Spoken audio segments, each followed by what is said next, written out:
Intern and J. Stevens,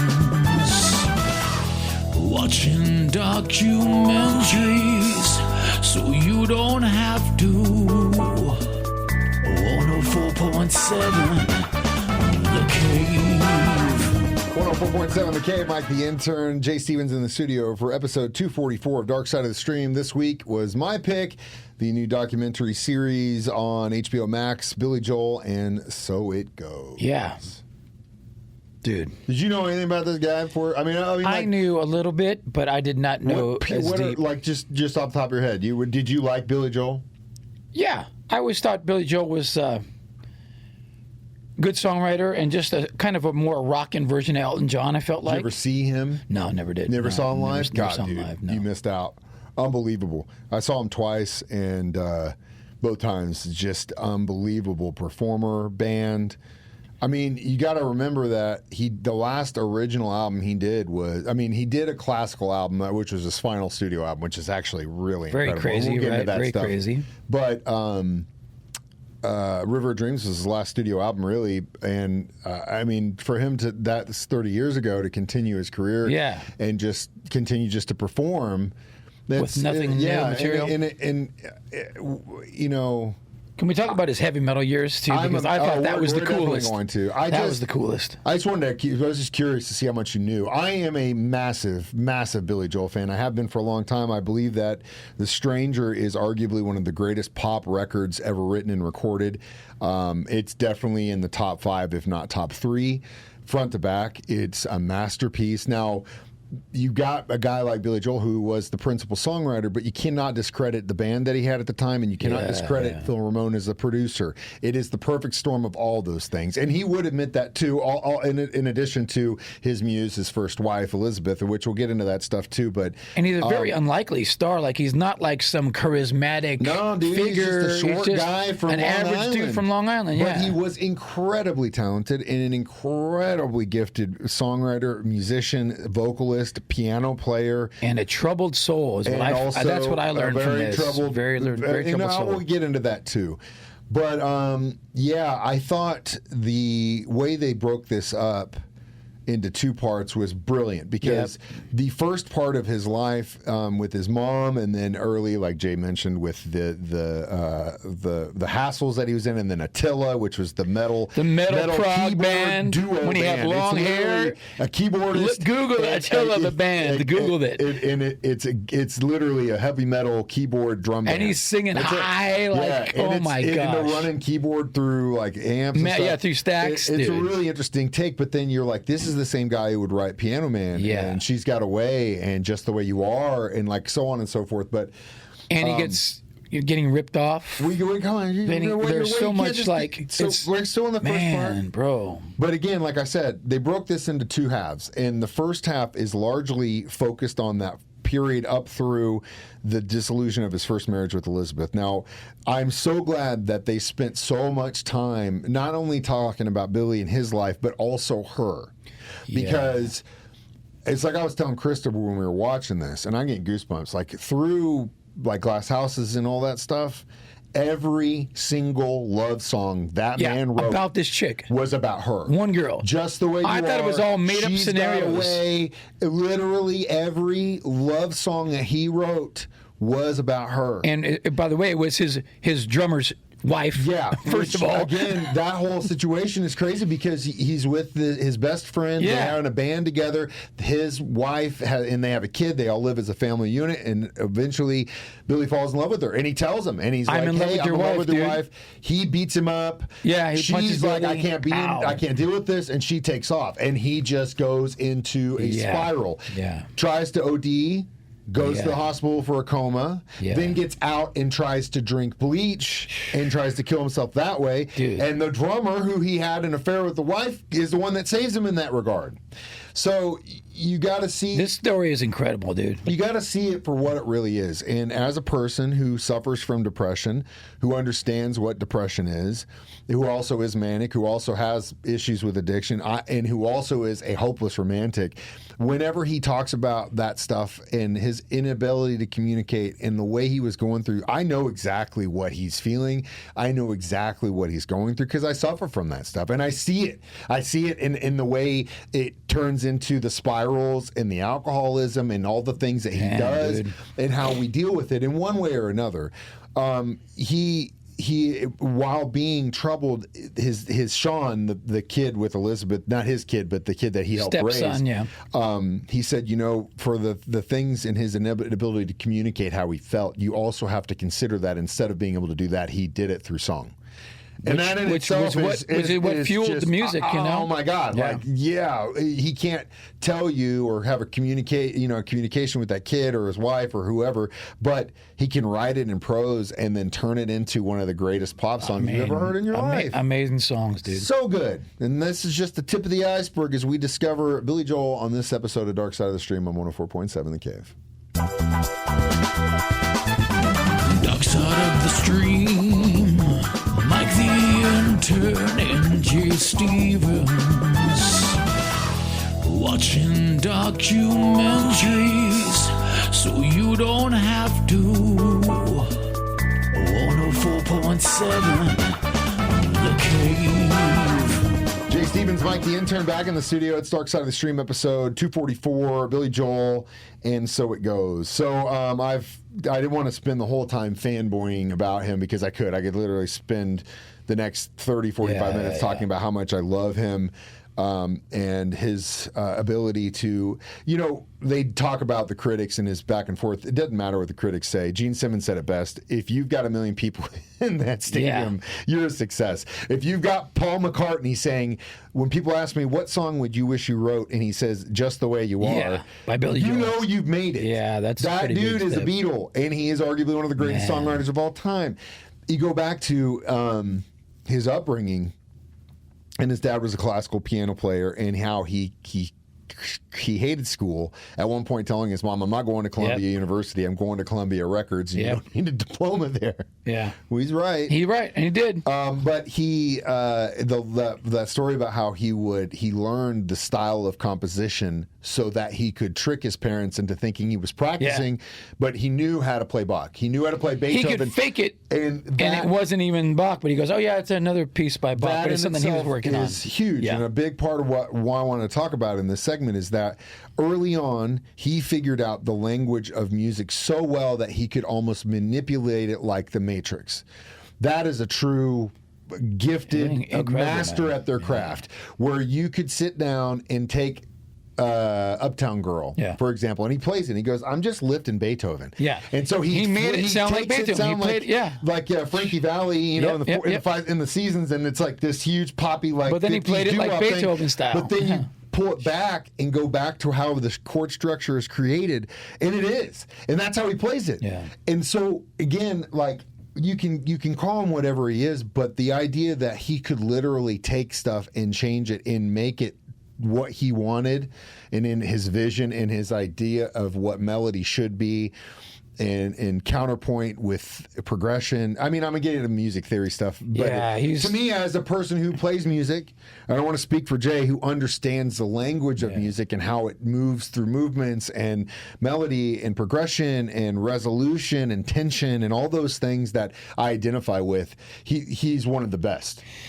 Yeah, see, I didn't know it was that deep, man, as far as that goes. I didn't know all these songs were actually about one woman, which is just up through a point. I mean, then after that, it's about Christy. Yeah, and then I know the dude was dating, supermodel and stuff, and I'm like, how is this guy getting supermodels? And then the way he meets the supermodels, it's just, this dude ended up in the right spot at the right time all the time, man. Well, that'll be a great lead into our next conversation on Dark Side of the Stream, episode 244, Billy Joel, and So It Goes, next on 104.7 The Cave.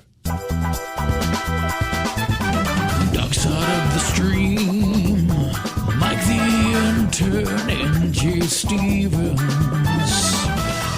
watching documentaries so you don't have to. 104.7 4.7. The Cave. Mike, the intern, Jay Stevens, back in the studio. It's Dark Side of the Stream, episode 244. Billy Joel, and so it goes. So you made a good point, and the last thing that I wanted to focus on, and this was a big thing, is, when you're a musician, the right place, right time thing rarely happens to anyone, right? Yeah. With Billy, it happened multiple times. Yeah. It happened. They got regional success with his first band, the Hassles. And then They things break fell that apart. up. Then he goes into Attila, and it was Falls okay. apart. But the reason it falls apart, he's having an affair with the drummer's wife. Yeah, then he that'll goes do it. off, and he gets basically picked up by the guy who creates the Woodstock Festival. And then he has switched labels with this guy named Artie, who lived in traded L.A. So he members. flies out to L.A., starts living in California, rekindles with Elizabeth.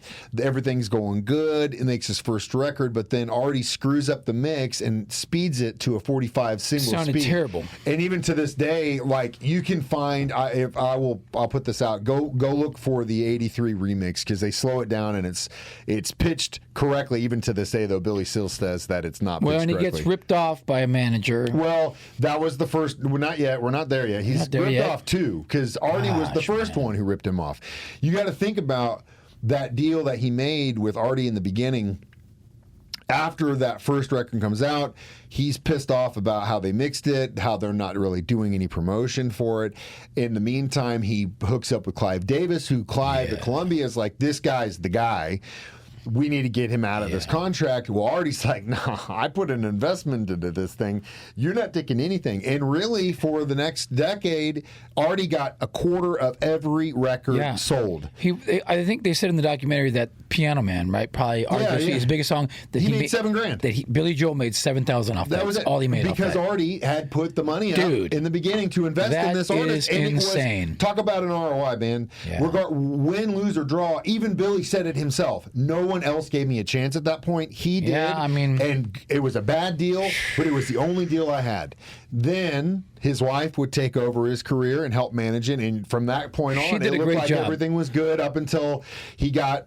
Again, he battles issues with alcoholism, and she finally they went their separate ways. But it was almost like a documentary about her as well, because that first part, like I she said, really that's what I said. took over as boss lady and made calls and made moves. That's why I said it. I was so happy when I watched it that knowing all that stuff before it, because it wasn't really it was known to people in the business, or if you went further. I had no clue. But like, I'm so glad that she got the credit that she is duly deserved, and I'm sure Billy would, because she was his muse for so long.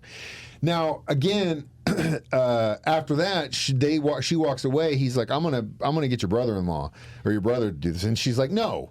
He doesn't know anything about this stuff. What you said was what he had looked at it for a long time. I don't want to deal with the business. I'm an artiste, and that's what I do.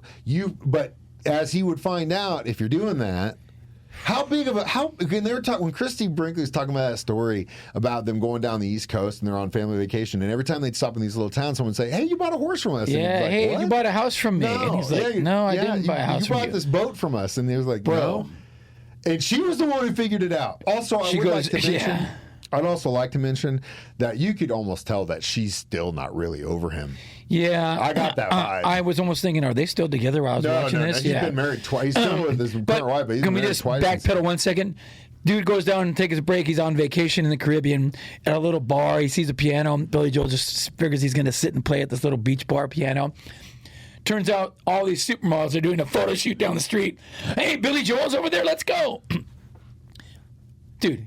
He meets Christy Brinkley, Whitney Houston. They all show up at this little piano gig. He meets Christy, and then he meets Elle, who then's trying to be like, "Oh, I'm better than Christy." And then another model is like, "I can sing," and Billy's like, "Whatever." Okay, and she starts singing, and it's Whitney Houston. Yeah, she was on a modeling gig before she got signed. Random in the middle of this small town. This and random this hookup. little, Jewish burnt to a crisp dude from Long Island. All these supermodels gawking over him. So he hooks it up. But again, right place, right time. And he got so many good examples of those where, there are so many stories that we're leaving out in this thing. Yeah, it's a long. It's a lot. It's a lot, man. 2.5 hour long. And the constant uphill battle with alcohol, and it's rough, man. It is, and I feel very bad for him on a lot of points. It's very sad for him. I don't know why you do. He said that. You cannot. He's just a very troubled soul, man. And like he's like at one point he had no more money because he got ripped off, and he had to just go make it back. And then he lost his marriage because of that. But he didn't really have to do that. Sting, or one of the famous dudes is talking about, was like, we don't make music to make money. We make music because it's what we have to do. We have to get it out. And he's that type of person. And again, you can't feel he just wanted love too. He just wanted love, and he couldn't. But then again, he's got a perfect family, and you got a wife like Christy Brinkley calling bars in New York to find out which one you're at. Yeah, you see what I'm saying? I know, dude. We make those choices. Make no mistake. We make those choices. And he made it clear after he went and institutionalized himself after his suicide attempts. Right. They weren't going to do that again. Man. I don't think maybe he does talk to a therapist, but there are definitely parts in his life where he probably could have used some serious therapy, but instead he chose to turn it into prose and turn it into song. And good, bad, or indifferent, it is what it is. We'll be back with our review of it next. Dark Side of the Stream on 104.7 The Cave. Dark Side of the Stream, like the intern and J. Stevens, watching documentaries so you don't have to. 104.7 The Cave. Jay Stevens, Mike the Intern, back in the studio one more time. It's Dark Side of the Stream, episode 244. We did Billy Joel, and so it goes.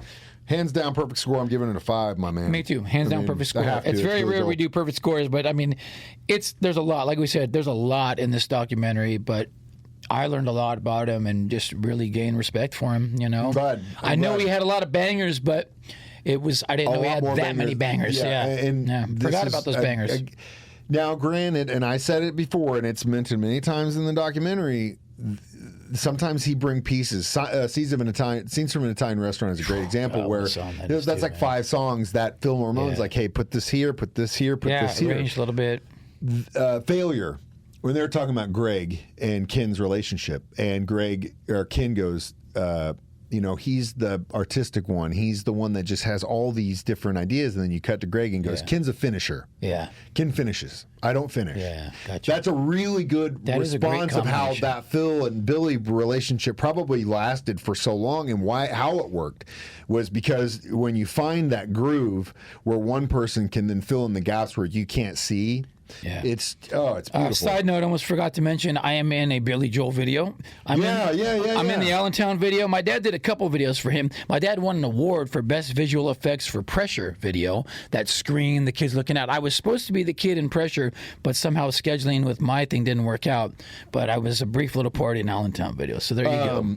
It was good in that vein to see that, and also see that him and John repatched and ended up working for him through all those years together, which I thought was good. Yep. The brother-in-law, he can go suck right off. That brother-in-law. I think that's a great way to put this. As always, you can watch. What are we watching next week? I don't know. It's your pick. I picked this one. I think I've got another 5-star banger. I think so. This summer marks the 50th anniversary of Jaws, the movie. So there's a documentary on Hulu, I think it is, Jaws at 50. Oh, cool. Okay. And it's you know who loves Jaws? Ollie. Loves that movie. Don't know why. Doesn't freak him out? Don't know why. The dude doesn't like cartoon characters in suits. Doesn't like going to big pools. Doesn't like Donkey Kong mask in your office, but he likes. But loves Jaws. Jaws? I don't understand it. Whoa. Ollie. All right, he's very confused and conflicted child. That's what we're watching next week. Yeah, okay, cool. It sounds good to me. I love that movie. As always, you can watch us do this Thursdays at 9 or 6 p.m. During Jay's show, Facebook, YouTube, or download it for free as a podcast on 104.7 The Cave. I'm Mike the Intern. I'm Jay Stevens. Reminding you, we watch movies Documentaries, so you don't have to. Dark Side of the Stream on 104.7 The Cave.